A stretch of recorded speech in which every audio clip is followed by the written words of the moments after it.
Now, I am going to dictate a legal dictation at the rate of 120 words per minute.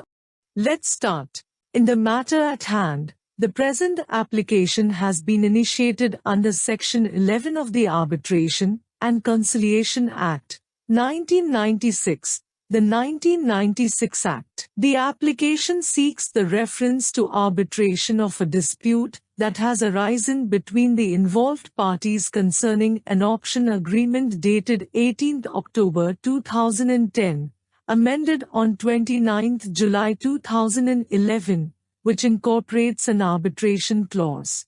The respondent disputes the contention made by the petitioner, primarily on the grounds that the agreement is inadequately stamped. According to the respondent, the stamp duty payable, as per the West Bengal Amendment of the Indian Stamp Act, is significantly higher than what has been affixed on the agreement. The respondent relies on Section 38 of the Indian Stamp Act, 1899, the 1899 Act, to argue that the court cannot refer the matter to arbitration. In support of this argument, the respondent cites the case of NN Global Mercantile Private Limited versus Indo-Unique Flame Limited, and others, reported at 2023 SCC Online SC 495. Furthermore, the respondent asserts that the application is flawed due to the non-joinder of the Special Purpose Vehicle, SPV, Orissa Steel Expressway Private Limited, which is a party to the option agreement containing the arbitration clause. The respondent argues that the SPV is essential to the proceedings, as certain clauses in the agreement impose obligations on the SPV, and any order or award may affect its rights. The respondent's senior counsel contends that the petitioner's claim is time-barred, pointing out that the right to exercise the option under the agreement accrued on 13 January 2017, and the petitioner only exercised this right on 1 June 2002, well after the expiration of the limitation period. The senior counsel refers to the case of Vidya Drolia and others versus Durga Trading Corporation, reported at 2021 to SCC1, to support this argument.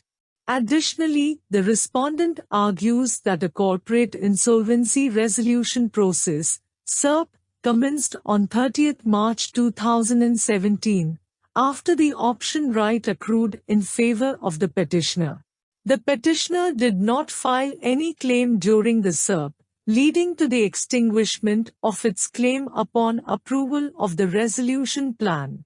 The respondent relies on Vidya Drolia, Supra, to support this proposition. The respondent contests the petitioner's reliance on an NCLT order dated 30 August 2022, in an application under Section 8 of the 1996 Act, stating that the said proceeding and order have no relevance to the present case. The respondent argues that the issues before the NCLT were different and did not relate to the purported option right of the petitioner. In response, the petitioner's counsel contends that the claim is not time-barred. They argue that the obligations under the option agreement were novated by a letter dated 29 July 2011, in which the petitioner waived all rights or claims towards the option premium.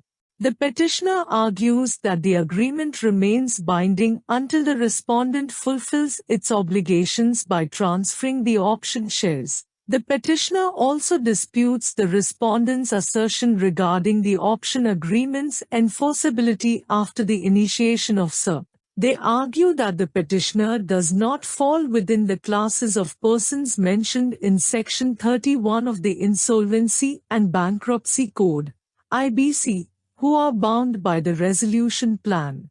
Regarding the insufficient stamp duty, the petitioner argues that only the principal instrument is chargeable with duty, and the transfer deeds can be treated as the principal instrument. They also express readiness to produce the original agreement for impoundment. In conclusion, the petitioner contends that none of the respondents' objections is valid, and the dispute is arbitrable as per the option agreement.